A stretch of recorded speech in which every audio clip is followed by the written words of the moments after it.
Donc, bonsoir à tous et à toutes et bienvenue dans cette nouvelle rencontre, un endroit où aller, où ce soir nous avons la joie de recevoir Alice Fernet pour son roman qui est sorti à la rentrée littéraire qui s'appelle L'intimité, sorti aux éditions Actes Sud. Pour l'interroger ce soir, nous partons à Lyon avec Alexandra Villon de la librairie La Madeleine et nous avons aussi une librairie partenaire ce soir qui se trouve à Lille et qui s'appelle Place Ronde.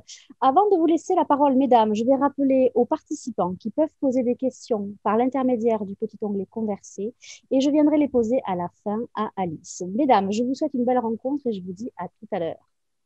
Merci. Bonsoir à toutes et à tous. Bonsoir Alice. Bonsoir. Alors tout d'abord, comment allez-vous en cette période troublée? Écoutez, je vais bien. Je crois que le confinement m'a fait prendre conscience du fait que, d'une certaine façon, effectivement, quand on écrit, on a une vie confinée. Et finalement, c'est le soir que ma vie se déconfine. Donc, en fait, ce qui me manque, c'est les dîners d'amis, le cinéma. Le cinéma me manque beaucoup. Mais c'est pas gênant du tout pour mon travail. Au contraire, je me suis même là remise à un nouveau texte plutôt que ce que j'aurais fait s'il n'y avait pas eu le confinement.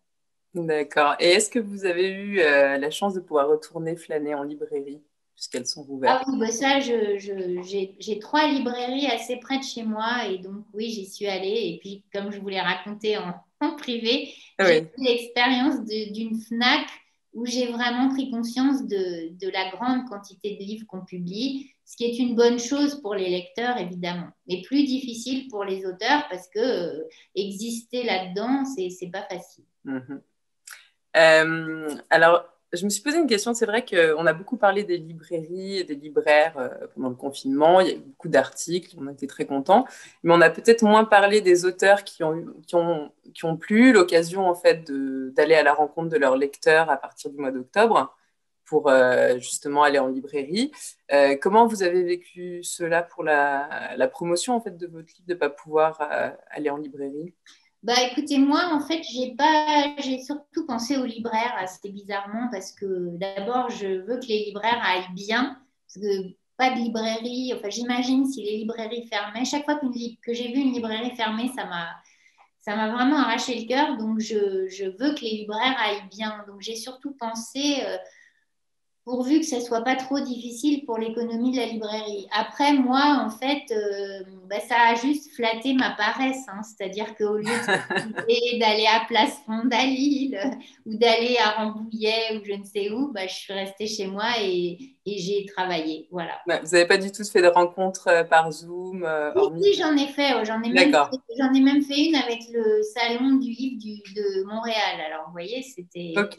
même international. Non, non, ça, j'en ai fait. Et bien Mais justement, oui. il n'y a pas le contact. Bon, j'ai pas non plus, comme j'en ai fait quand même en septembre et en octobre, Mhm. bon, ça s'est interrompu, voilà, mais j'avais quand même un petit goût, j'avais quand même déjà rencontré des lecteurs. Et puis, Ok. d'une certaine façon, moi, je ne mets pas tellement l'accent sur la promotion au moment où ça sort. Et puis, j'accepte un peu des rencontres n'importe quand. Donc, je préfère étaler, si vous voulez. J'aime pas le côté. J'aurais vraiment l'impression de vendre ma soupe, hein, et ça, j'aime pas du tout. Donc, en fait, j'accepte des rencontres tout le temps. Et donc là, bah, je me dis, c'est pas grave, il y en aura d'autres après. Ouais. Donc, je l'ai pas mal vécu.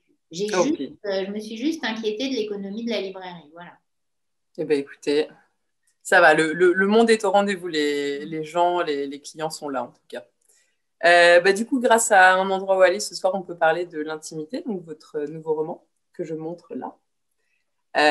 Donc, il s'inscrit dans la lignée de vos précédents romans, parce qu'on y retrouve vos sujets de prédilection comme la maternité, le couple, la famille, la sexualité.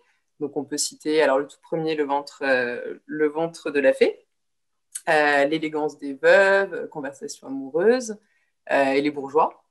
Mais il tranche parce que, à cause de l'importance en fait de l'époque à laquelle il se passe.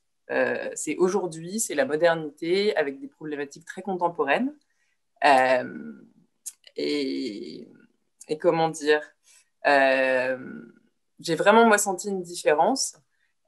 Pourquoi avoir choisi du coup de d'installer votre roman dans cette modernité-là, de la confronter à des problématiques C'était mon sujet, mais je suis quand même contente que vous disiez qu'il est différent parce que j'ai été extrêmement déçue que finalement la critique le souligne pas beaucoup. Pour vous dire, même quand je l'écrivais, j'ai même jamais pensé que j'étais dans mes sujets habituels, hein. Et à la fois le traitement littéraire, parce que c'est un livre qui avance par la conversation, et ça, j'avais jamais fait ça. Il y a beaucoup, beaucoup de conversations, de dialogues. Ça, c'était très nouveau pour moi. Par ailleurs, moi, je considère que c'est un livre drôle, et ça, personne ne l'a dit. Il est drôle, pas au premier degré, mais je trouve que, bon, heureusement, j'ai quand même des lecteurs qui m'ont dit qu'ils avaient beaucoup ri. Moi, j'ai ri à cause d'un personnage, je reviendrai plus tard, mais j'ai ri, effectivement. Bon, parce qu'effectivement, et ça, j'avais jamais fait non plus, hein. Et alors, en effet, pour moi, c'est un livre beaucoup plus moderne, en tout cas que celui que j'avais fait avant. Et c'est justement parce que parfois, mes livres sont carrément plutôt une réflexion sur le passé. Là, au contraire, l'objet, c'était vraiment notre époque, tous les bouleversements du couple, des modes de rencontre, de l'amour, hein, à la fois la rencontre et puis la vie du couple, et puis effectivement toutes les nouvelles technologies de procréation. Donc oui, c'est un livre beaucoup plus moderne que tout ce que j'ai fait avant, parce que bien sûr, du coup, les personnages ce sont des gens qui, dans mon esprit, ils étaient nés dans les années 80. Ce sont des quarantenaires, en fait, hein. Ce ne sont pas des gens qui ont 20 ans aujourd'hui. Mais bon, ils sont quand même complètement de plein pied dans notre époque, face à tous les nouveaux outils dont on dispose. Et donc ça, c'était mon ambition, hein. C'était vraiment écrire, qu'est-ce que je pouvais faire entrer dans le roman qui est typique de notre époque et complètement nouveau par rapport au passé. Et bien justement, alors pour parler du personnage, enfin, je rappelle un tout petit peu le début de l'histoire. Donc on est tout de suite avec un couple, en fait, donc Alexandre et Ada. Ils ont la quarantaine. Lui est architecte, tout va bien, il a une bonne situation. Ils ont un petit garçon que Ada a eu d'une précédente union. Et ils s'apprêtent à être nouvellement parents, puisqu'Ada va accoucher. Et donc, il va y avoir assez vite dans le roman un drame, et Alexandre va être obligé de se réinventer, de renaître en quelque sorte, et de renaître en fait dans un monde qui n'est plus celui de ses 20 ans, justement. Et donc, j'ai trouvé que l'intimité, c'était une sorte de roman initiatique d'un homme de 40 ans qui découvre en fait un nouveau monde. Oui, non seulement il découvre un nouveau monde, mais il découvre il découvre le nouvel espace féminin, la nouvelle variété des femmes. Moi, je me disais à un moment, effectivement, alors parce que c'est un livre que j'ai écrit d'une manière complètement différente. Comme je me méfiais beaucoup de faire quelque chose, comme on m'a d'ailleurs reproché d'avoir fini par le faire, trop didactique, où mes opinions seraient exprimées. Du coup, je me suis dit, j'écris une histoire, mais je vais rien prévoir. Et donc, j'ai tiré le fil à partir de la scène originelle où ils partent à la maternité. J'ai tiré le fil sans savoir du tout ce qui allait se passer, juste en faisant parler les personnages. Justement, c'est pour ça qu'il y a beaucoup de conversations. Et au bout d'un moment, je me suis dit, ah oui, mais c'est amusant, je suis en train d'écrire les pérégrinations d'un homme au pays des femmes d'aujourd'hui. Et pour moi, effectivement, c'était intéressant parce que c'était un homme qui était en couple avec une femme dont je me suis dit, elle incarne un féminisme réconcilié, c'est-à-dire qu'elle travaille, elle a une bonne situation, elle s'occupe de sa famille, elle n'est pas obsédée par la non-différenciation des rôles, elle accepte que les rôles à l'intérieur de la famille ne soient pas exactement les mêmes. Il va effectivement ne plus pouvoir vivre avec cette femme, et là, il rencontre une féministe, célibataire, sans enfant, très militante. Donc, c'est tout d'un coup découvrir un espace dont il n'avait pas du tout idée, des questions dont il n'avait pas du tout idée. Et ensuite, il en rencontre une troisième qui est aussi a des idées très particulières. Donc, en fait, oui, c'est tout à fait un homme qui découvre toutes les questions que se posent les femmes aujourd'hui. et dont il n'avait pas idée parce que celle avec qui il vivait ne se les posait pas de cette manière-là. Et c'est justement, moi, les éléments qui m'ont fait rire. J'avais l'impression que c'était un homme qui débarquait dans un récit de science-fiction, en fait, qui ne comprenait Oui, rien oui, à non, rien. Et oui. sa En tout naïveté était cas, à la fois touchante, quoi, et très drôle, j'ai trouvé. oui, oui, oui. Effectivement, il est dans une découverte un peu par moment. Il doit quand même un peu tomber des nues, oui. Et donc voilà, donc on a Alexandre qui est le personnage, alors je ne sais pas principal, mais au moins central. Et autour En de tout cas, le personnage qui traverse tout le livre. Et pour moi, voilà. c'était très important de. C'était pas choisi, j'ai pas choisi ça, ça s'est fait parce que voilà, le fil de l'histoire s'est déroulé comme ça, mais à un moment, je me suis dit que j'étais contente que le personnage qui traverse toute cette histoire est un homme. Ce qui est une manière de dire la procréation, elle n'est pas entièrement du côté des femmes, les hommes aussi sont concernés. Ils sont concernés d'une autre manière, mais ils sont concernés aussi. Tout à fait. Et du coup, toutes ces femmes qui gravitent autour de lui, en fait, elles donnent leur nom aux grandes parties du livre. Le livre est divisé en 5 grandes parties. Alors, je cite les noms, on va ressentir l'assonance. Hein. Ada, Sandra, Alba, Anna et Alma. Alors, justement, ça suggère un lien entre ces femmes. Donc, que représentent-elles et pourquoi avoir construit le roman de cette manière? Pourquoi l'avoir scindé Ouais, ça, au départ, en fait, c'est amusant parce que le livre s'appelait pas l'intimité. Quand j'ai commencé à travailler, il s'appelait l'objet d'amour. Et l'objet d'amour, j'aimais beaucoup ce titre parce que ça renvoyait pour moi à d'abord l'objet d'amour au sens psychanalytique, c'est-à-dire l'objet d'investissement libidinal, la personne à qui on s'attache. Ça renvoyait aussi au fait que dans la sexualité, on fait de l'autre un objet, donc on est l'objet sexuel de l'autre. La sexualité, c'est accepter d'être l'objet sexuel de l'autre et faire de l'autre son objet sexuel.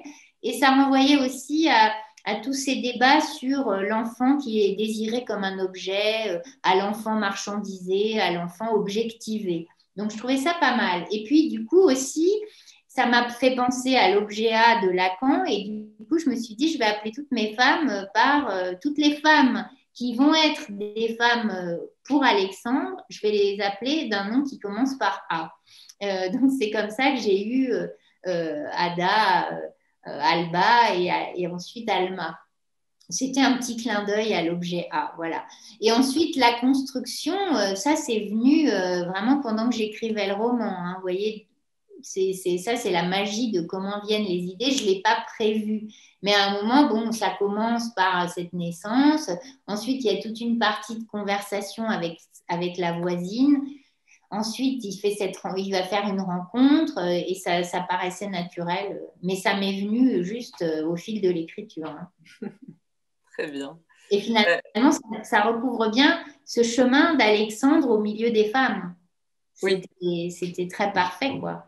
Et hormis Anna, on ne va pas forcément en parler, mais elle représente aussi un certain rapport à la maternité différent. C'était une manière de... bah oui, tout à fait. Et pour moi, elle reflétait aussi l'éclatement des féminismes. Et aussi, elle reflétait la liberté des femmes aujourd'hui. Parce que quand même, c'est vrai que c'est extraordinaire de penser à quel point maintenant on peut choisir tellement de manières de vivre sa féminité, ce qui fait que on a quand même fait éclater complètement l'identité féminine. Vous voyez? Je trouve que c'est une des choses qu'on pourrait répondre aux gens qui sont contre ce grand mot maintenant dont on nous parle, qui est l'assignation. Ben moi, je trouve que justement, on est beaucoup moins assigné qu'avant. Hein. On peut être une femme mariée qui fait tout à la maison et qui travaille. On peut être une femme qui n'a pas d'enfant et qui n'est pas mariée, qui vit avec un compagnon ou qui vit seule. Et au bout du compte, on peut être une femme qui, comme Alba, a une revendication très particulière dans sa vie amoureuse. Donc, c'était une manière pour moi justement de montrer qu'il y a une grande liberté maintenant dans la vie féminine. Et justement, j'aimerais bien qu'on parle du personnage de Sandra. Et que moi, forcément, ça a été mon personnage que j'ai préférée. Donc Sandra, c'est la voisine d'Alexandre. Ça va devenir son amie. Elle est libraire. Alors ça, vous nous direz pourquoi vous avez choisi d'en faire une libraire. Elle est féministe, militante. Elle fait partie d'un groupe qui s'appelle Les Hérétiques. Sa librairie est une librairie féministe. Et donc, elle est célibataire par choix. Et elle n'a pas d'enfant. Et c'est également revendiqué. Donc moi, c'est un personnage que j'ai beaucoup aimé dans ce roman qui parle de maternité, justement parce qu'elle le rejette. Il y a d'ailleurs, alors j'ai noté une phrase que je voulais lire parce que j'aimais beaucoup. Donc je cite Sandra qui dit « Tout doit être fait pour aider les malchanceux de la procréation, mais pourquoi veut-on faire croire aux gens qu'il est impossible d'être heureux sans enfant ?» Et j'ai trouvé ça très intéressant que dans un roman qui parle de maternité, de femmes qui veulent des enfants de diverses manières, que cette femme-là, qui a une importance clé dans le roman, ne veuille pas d'enfants. Alors pourquoi ce personnage du coup? Parce que c'était. Alors, ça va vous faire rire et tout est vrai. C'est pas du tout. Je pouvais pas deviner d'ailleurs que les femmes dont je vais vous parler là sont devenues un peu les stars de la rentrée, mais c'est un personnage qui m'a été inspiré par Lola Lafont, que je connais bien et avec qui j'ai eu pas mal de conversations autour de la question du désir d'enfant. Parce que moi, comme j'ai des enfants, d'une part, j'ai interrogé la manière dont je me suis trouvée à en avoir. Est-ce que j'ai envisagé de ne pas en avoir? Mais du coup, j'ai aussi dû parler avec des femmes qui n'en avaient pas. Et donc, le personnage, il est né de conversations que j'ai eues avec Lola Lafont, Marie-Hélène Lafont, qui m'est aussi très inspirée de mes lectures de Virginie Despentes, en particulier King Kong Theory, que j'ai énormément aimé et que je trouve un livre extrêmement intéressant. Et d'une autre, la quatrième donc, qui me trottait dans la tête, c'est Peggy Sastre, qui est une journaliste scientifique qui écrit des livres que j'aime beaucoup et grâce à qui aussi j'ai découvert ce courant des no-sex. Ouais. Ce réseau Aven. Donc, ces 4 femmes avec qui j'ai parlé, alors pas Virginie Despentes, mais justement du choix de ne pas être mère, m'ont permis de faire parler Sandra. Et puis, il y en a quelques autres qui ne sont pas connus, des amis à moi qui n'ont pas d'enfants, et qui finalement m'ont fait créer ce personnage d'une femme qui, et ça m'a beaucoup, beaucoup fait réfléchir, parce que alors, je n'ai pas du tout cette idée que les gens qui choisissent de ne pas avoir d'enfants, c'est un choix égoïste. Je trouve ça, mais complètement stupide de penser ça. J'aurais même plutôt tendance à penser que c'est le choix d'avoir des enfants qui, d'une certaine façon, enfin, on ne fait pas des enfants par altruisme, ça c'est clair. On ne les fait pas pour eux, on les fait pour soi. Donc, c'est un choix égoïste d'avoir des enfants. J'ai pas d'ailleurs une vision négative de l'égoïsme. Je pense qu'on est profondément égoïste. C'est la vie même, c'est égoïste. Et je suis pas loin de penser que Stuart Mill, qui disait que tout ce qu'on faisait c'était égoïste, c'est pas complètement idiot. Hein. Même l'altruisme aurait sa part d'égoïsme. Donc cette question du désir d'enfant m'intéressait beaucoup. Et pour moi, voilà, c'est pas du tout égoïste de décider de ne pas avoir d'enfant.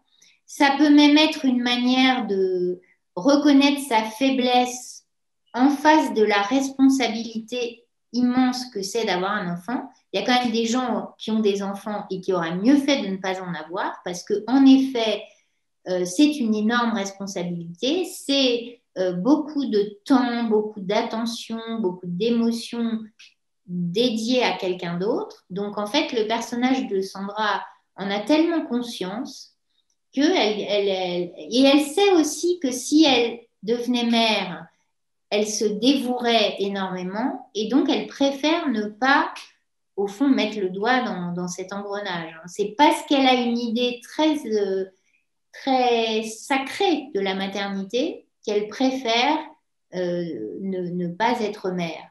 Et puis il y a aussi une réflexion derrière qui est, moi je me suis vraiment demandé au fond si ça va paraître, je ne sais pas comment le dire d'une façon qui ne soit pas choquante, mais je sais très bien qu'au moment où j'ai envisagé très brièvement une vie sans enfant, je me suis dit c'est trop triste. Mais pourquoi je me suis dit c'est trop triste? C'est comme si en fait, je considérais qu'une vie tout entière pour moi, c'était trop pour moi.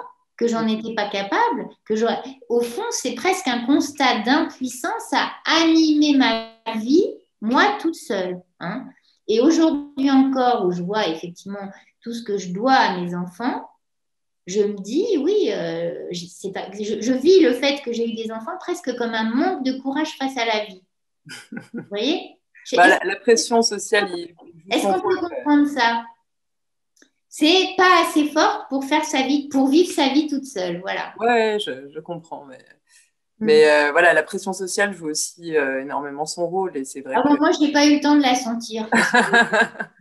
Enfin, je les ai jamais sentis sur rien d'ailleurs. Je pense que bizarrement, la pression sociale, je la sens rarement. Non, c'est pas ça. Parce que bon, j'ai eu mon premier enfant à 29 ans, je venais de finir ma thèse, d'avoir un poste à la fac.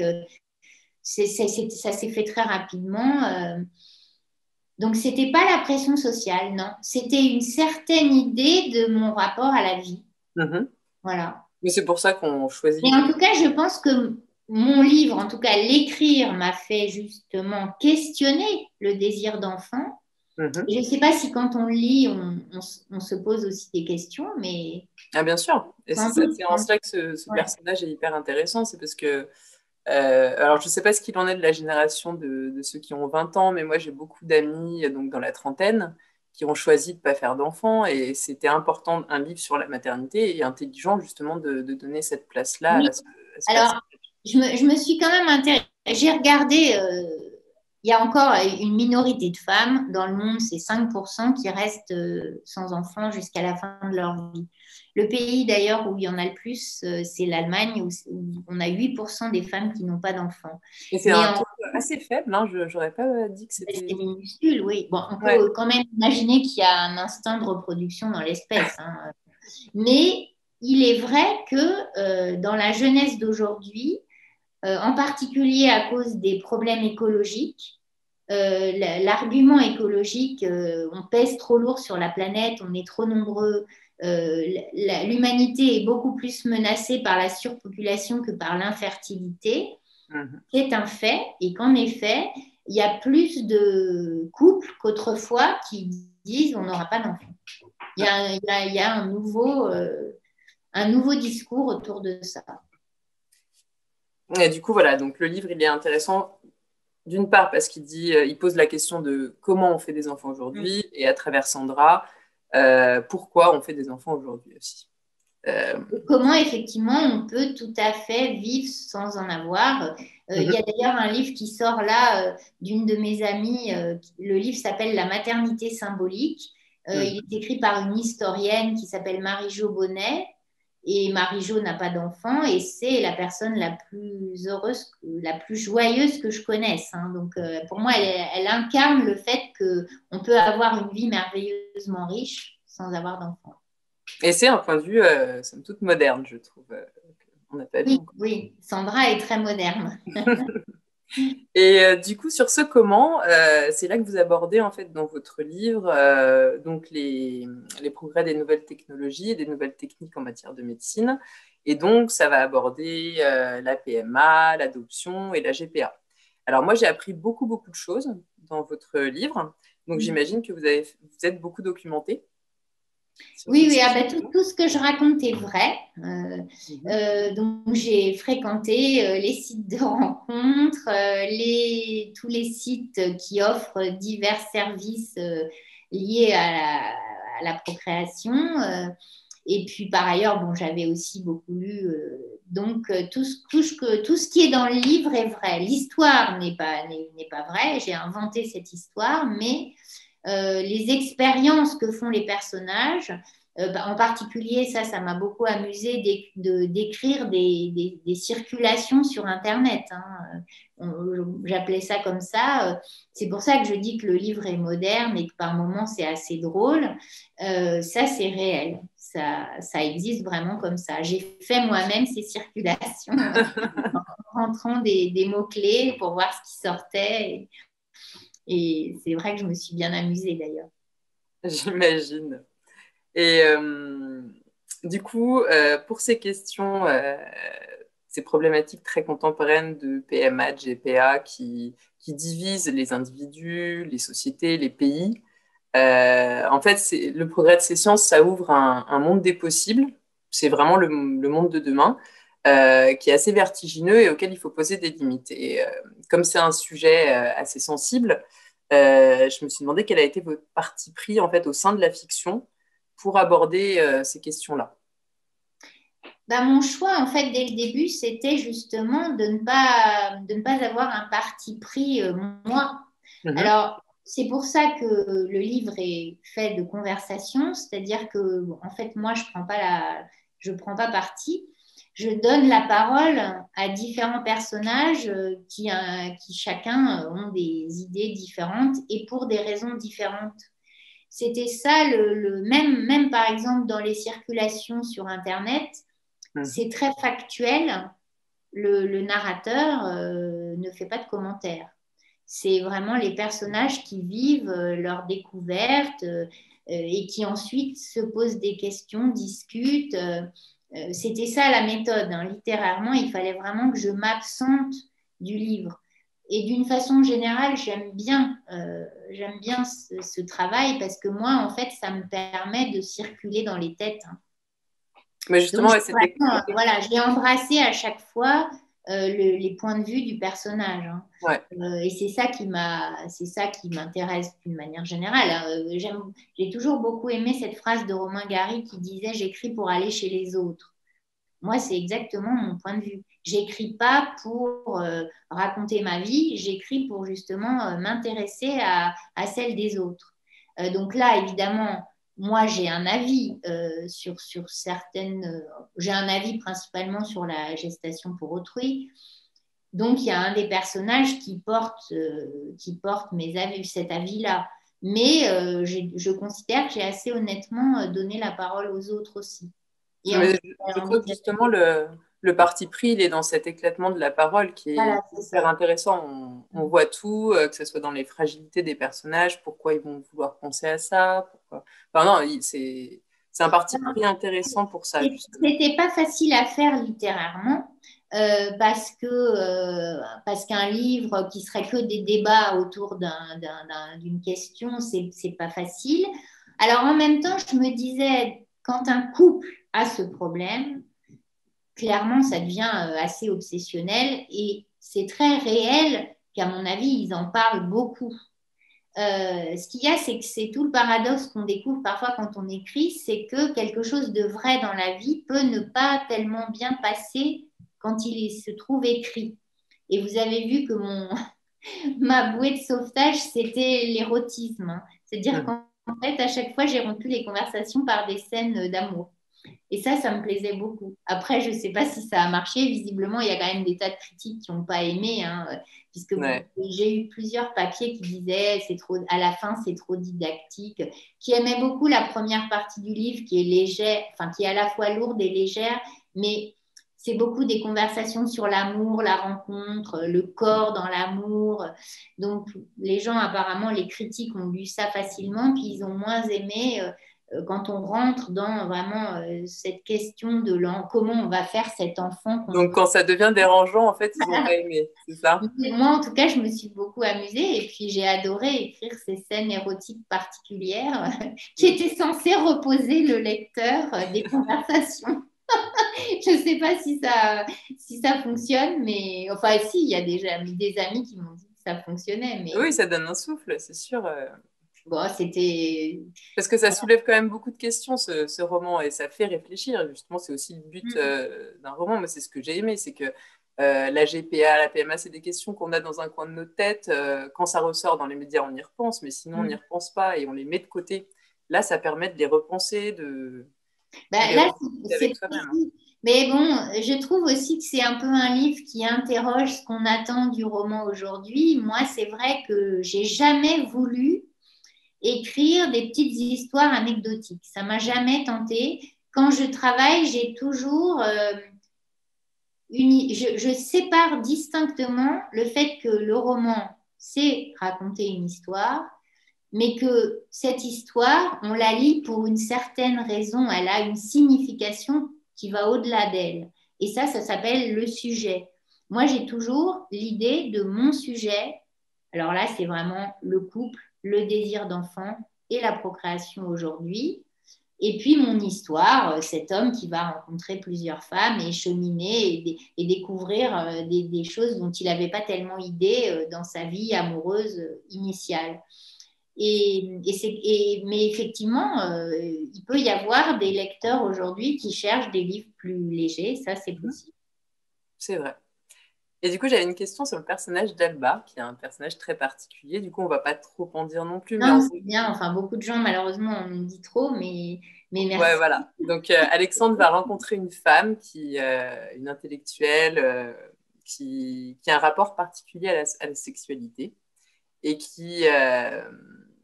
comment faire sans trop en dire disons qu'elle va être amenée à se poser la question de la GPA.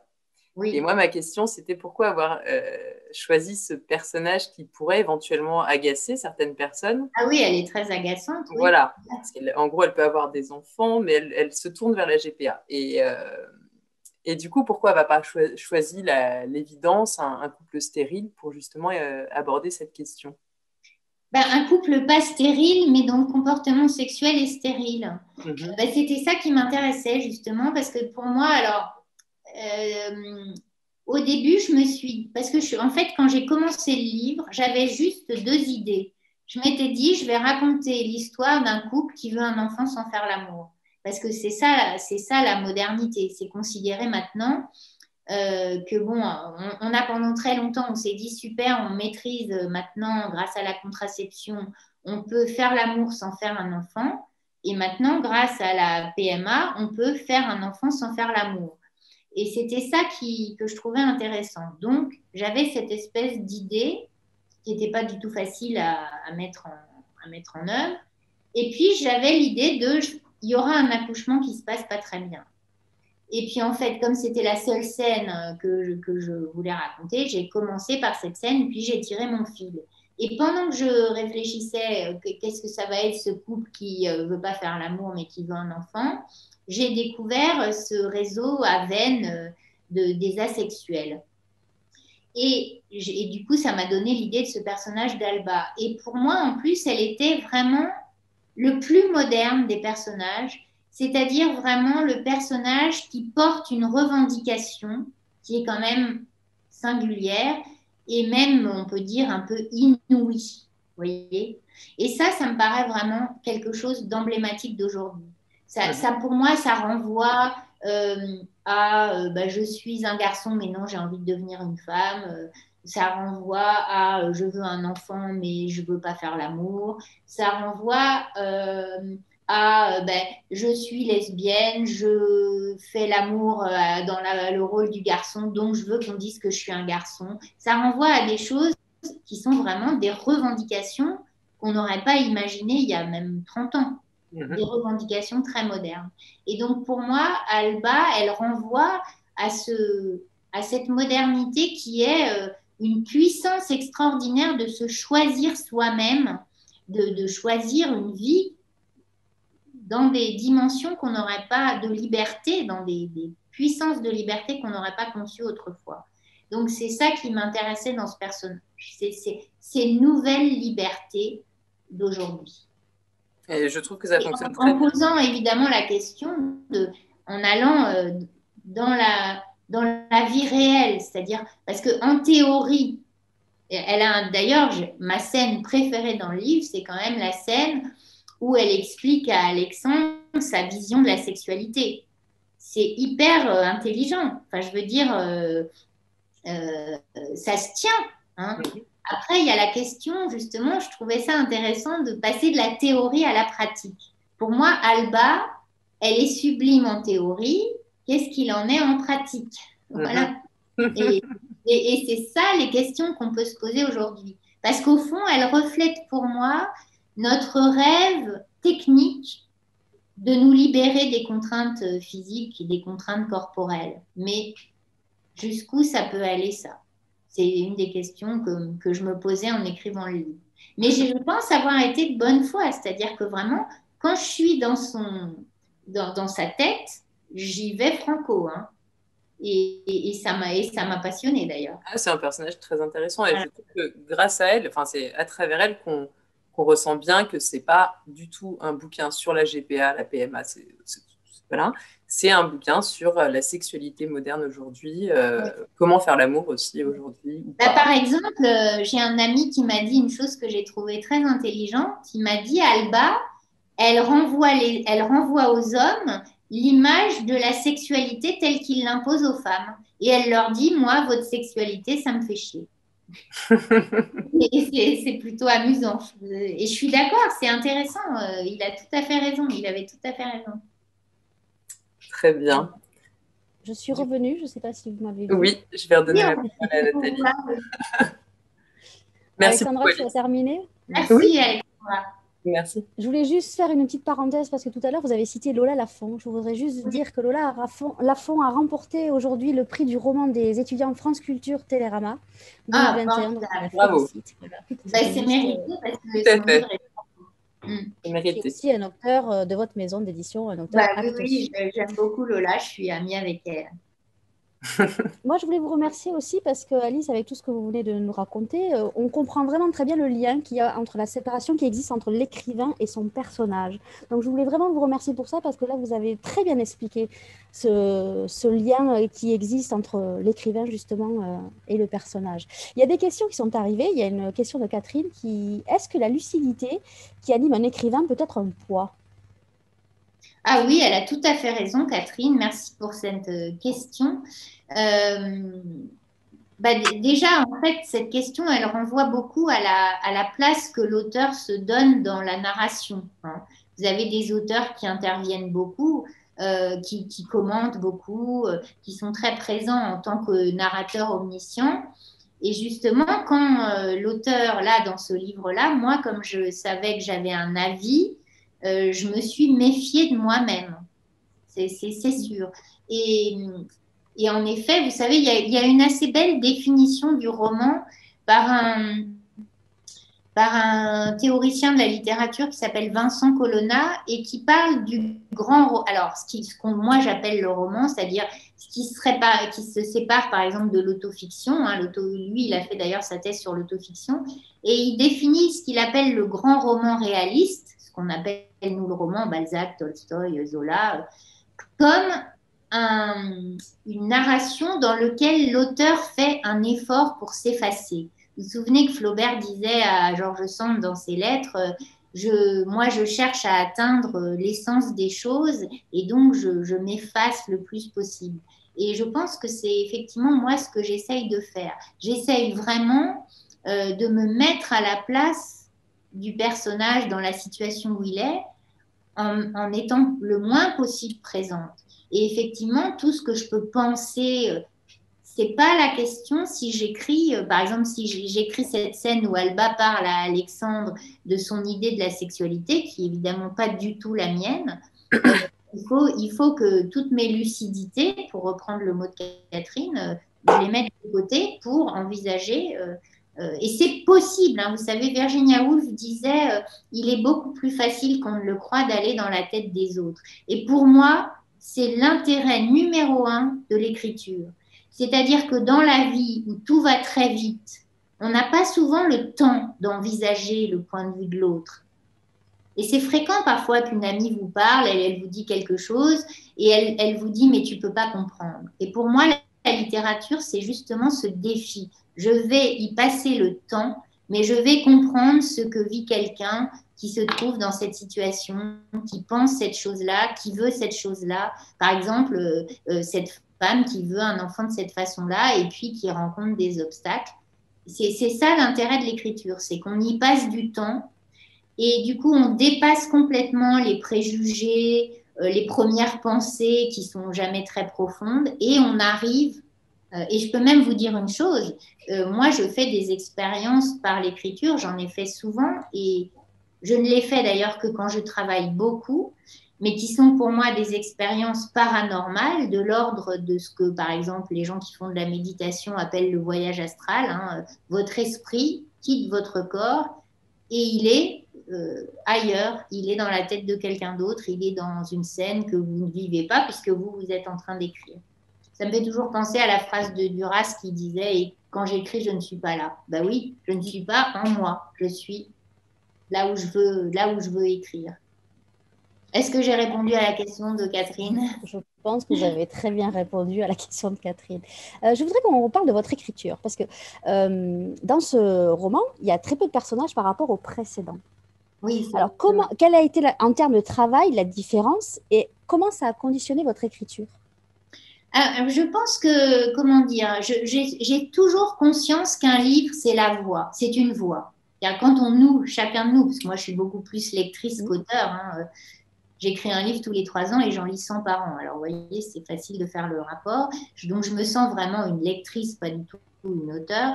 Et je suis toujours frappée de voir que ce que j'aime dans un livre, c'est sa voix. Sa voix me parle. Et il y a des livres que j'arrive pas à lire parce que j'entends pas de voix ou la voix que j'entends me plaît pas. Hein. Et il y a des voix qui vraiment me capturent. Hein. C'est vraiment ça. Et moi, quand j'essaye d'écrire mon livre, j'attends la voix du livre. J'attends de l'entendre. Tant que j'ai pas, en général, c'est la première phrase, c'est comme une phrase musicale, elle va lancer tout le livre. Tant que j'ai pas cette première phrase, je n'écris pas. Je prends des notes, je note des petites idées, etc. Mais j'écris pas le livre. Et chaque livre a sa voix, vraiment. Pour moi, chaque livre a sa voix. Et donc là, alors c'était un livre moderne, il fallait déjà aussi que j'entende les voix des personnages. Et puis finalement, le livre est parti sur cette relation tout de suite, au fond, sur la voisine. Hein. C'est la voisine cette relation de la voisine à ce couple. Et c'est un livre que j'ai écrit assez facilement, parce que sans doute beaucoup plus facilement que Les Bourgeois. C'est un livre, le précédent, qui m'a littéralement épuisée. Parce qu'en fait, il y avait aussi beaucoup de documentation historique. En fait, si vous voulez, je trouve que ces 2 livres, d'une certaine façon, ils ont une chose en commun, c'est que moi, en fait, j'écris sur ce que je ne connais pas, mais que j'ai envie de connaître. Donc, l'écriture ne me vide pas, elle me remplit. Évidemment, se remplir de connaissances, c'est fatigant aussi. Hein. Alors là, je me suis remplie de connaissances sur aujourd'hui, l'amour. J'ai lu plein de livres. J'ai même lu un livre qui s'appelle misèresexuelle.com pour découvrir l'univers des sites de rencontres. Je peux vous dire que j'en ai découvert des belles. Hein. Et mon site OkCupid, il existe vraiment. Le site. Vous y êtes allé? Vous avez créé un profil? Oui, je suis allée. Non, je ne suis pas allée. Je me suis arrêtée à ma j'ai pas mis ma photo. Mais j'ai vraiment.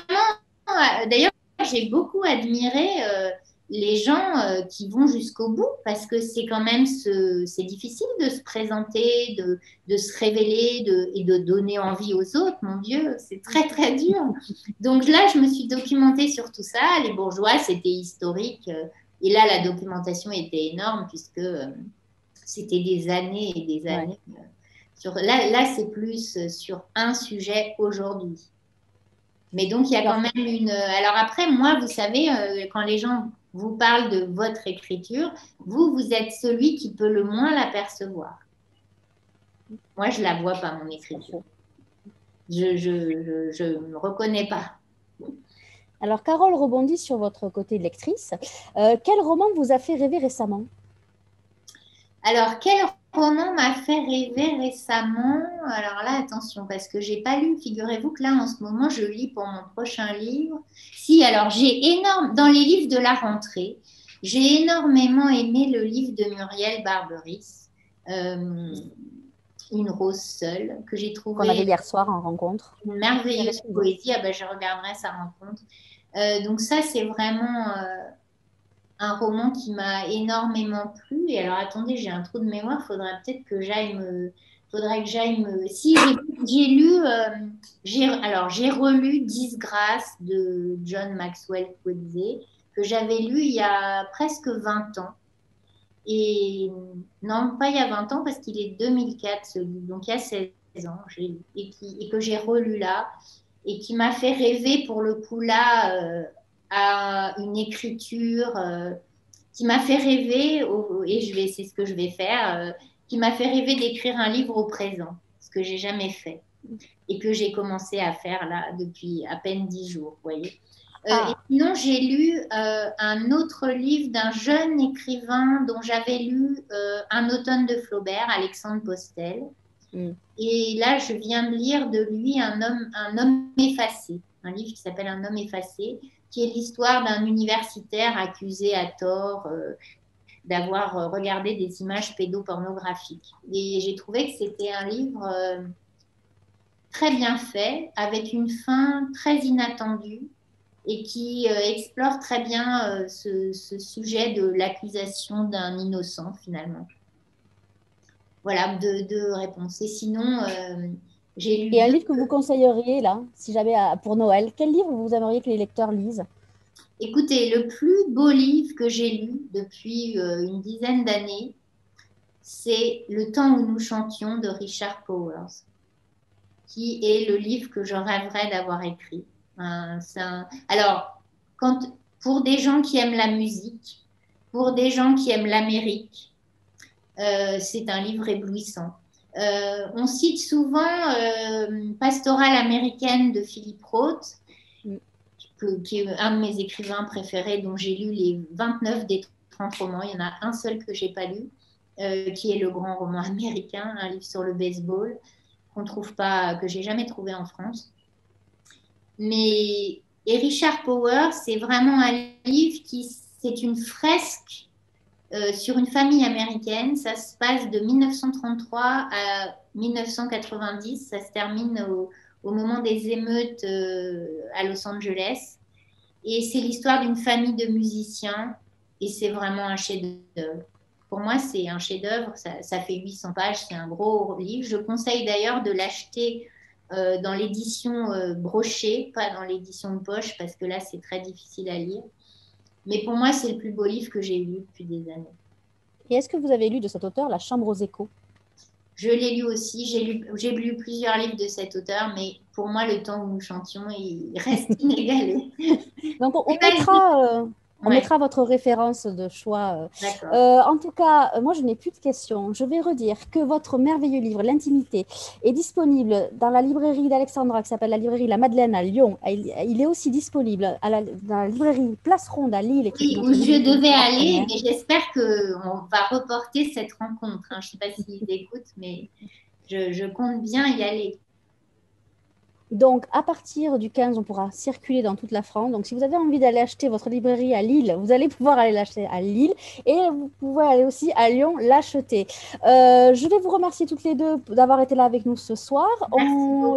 Alexandra, vous allez dire un mot et on laissera le mot de la fin à Alice Fernet. Ah oui, j'oublie, demain on se retrouve à 19h, j'allais complètement oublier, avec Caroline Tinet pour son roman Tombé du ciel. Alexandra, le mot de la fin.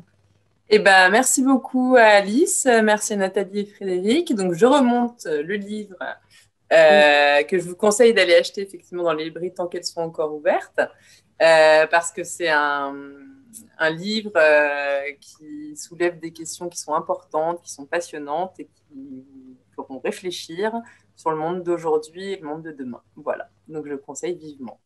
Et qui nous concerne tous. Oui. Mais vous voyez, comme je trouve très intéressant de toujours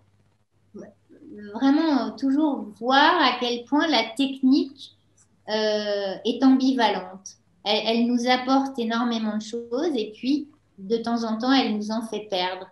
Mais là, en tout cas, ce soir, moi qui ai vraiment découvert Zoom, Skype, grâce au confinement, je suis quand même assez émerveillée de pouvoir discuter avec vous ce soir et qu'en plus on ait des gens qui participent silencieusement à cette conversation. Donc merci infiniment.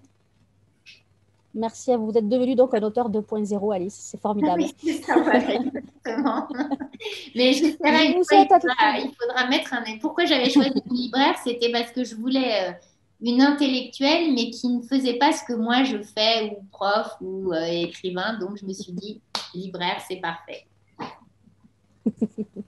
Je vous souhaite une belle soirée et puis surtout prenez soin de vous et à très vite en librairie tous. Merci beaucoup. Merci beaucoup. Au revoir, mesdames.